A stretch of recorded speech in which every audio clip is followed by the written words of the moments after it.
Porfirio Díaz, un militar y estratega que gobernó con mano firme, logró lo que muchos creían imposible: modernizar México. Ferrocarriles cruzaron el país por primera vez, la electricidad iluminó las ciudades y la economía comenzó a florecer como nunca antes. Pero, ¿fue realmente un dictador despiadado o el arquitecto del México moderno? En este video, exploraremos el lado que pocos cuentan de Porfirio Díaz, sus logros, su visión de progreso y el legado que aún sigue vivo. Acompáñanos a descubrir lo bueno que hizo Porfirio Díaz y cómo su impacto sigue moldeando nuestro país hasta el día de hoy.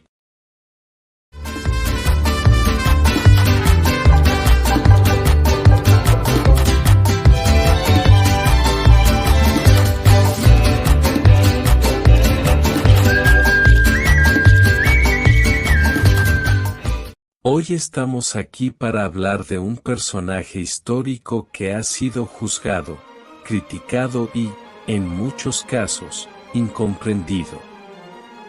Un hombre que marcó una era y cuyo legado, con sus luces y sombras, dejó una huella imborrable en la historia de nuestro país. Me refiero, por supuesto, a Porfirio Díaz. Cuando mencionamos su nombre, de inmediato surgen opiniones encontradas. Para algunos, un dictador implacable; para otros, el arquitecto del México moderno. Pero si hay algo que no podemos negar es que su gobierno transformó la nación de una manera que ningún otro líder de su tiempo pudo lograr.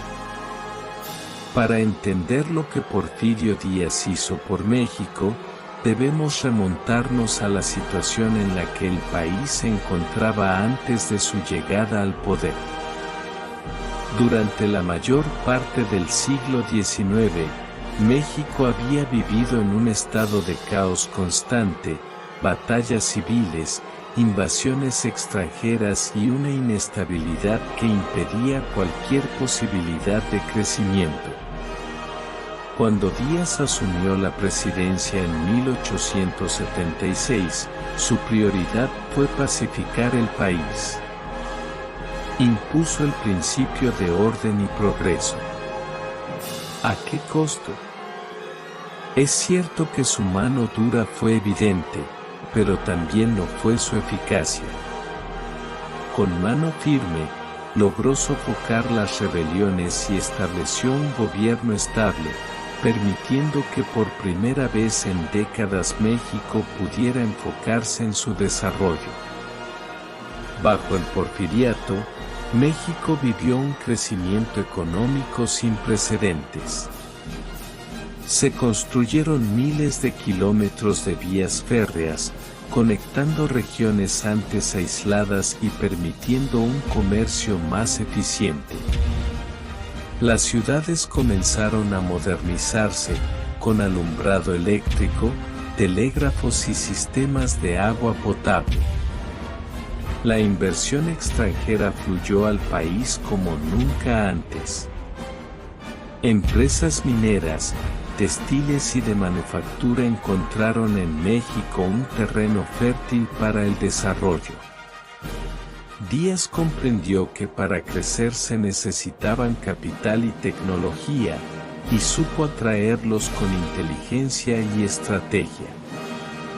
Si bien la educación no fue una prioridad inmediata en los primeros años de su gobierno, con el tiempo Díaz impulsó reformas educativas significativas. Se construyeron escuelas normales, se fomentó la enseñanza de las ciencias y se dio impulso a las artes.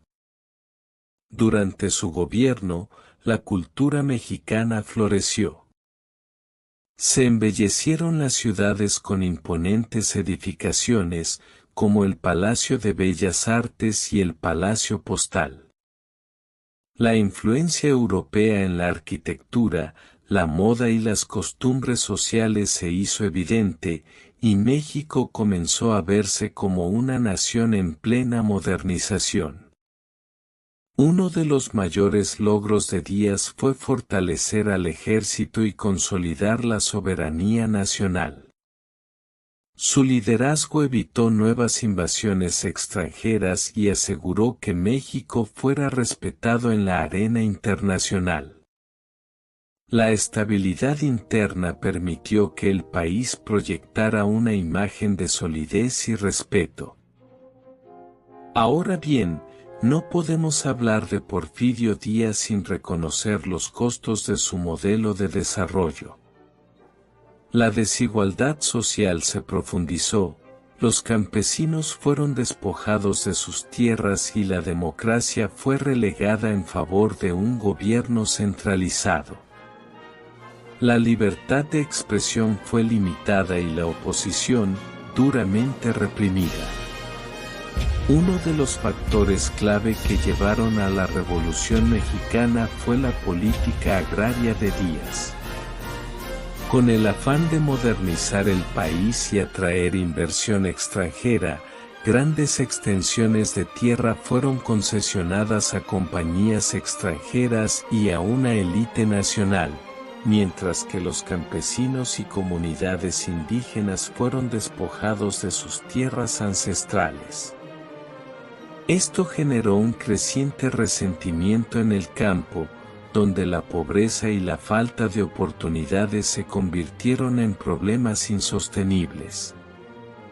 Además, el sistema político del porfiriato se basó en el control absoluto del poder. Aunque México gozaba de estabilidad, esta se logró a costa de la exclusión de la mayoría de la población de la vida política. La oposición era censurada y cualquier intento de disidencia era sofocado por la fuerza.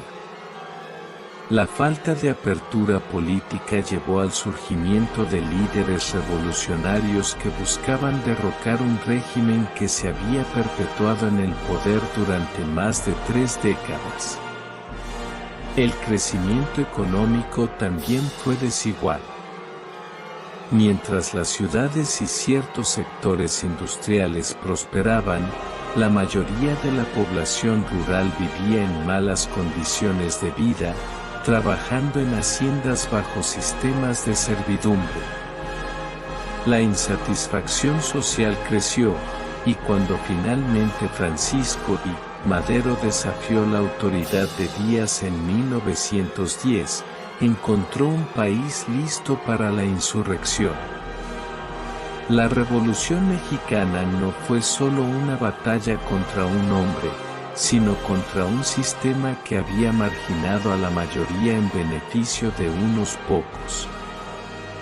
Fue la respuesta a décadas de desigualdad, represión y falta de libertades.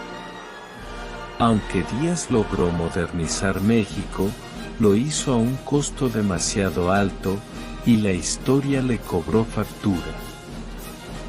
Ahora bien, después de conocer su historia, ¿Porfirio Díaz fue un héroe o un villano? Déjalo en los comentarios y comparte tu opinión. No olvides darle like y suscribirte para más contenido. Nos vemos en el próximo video.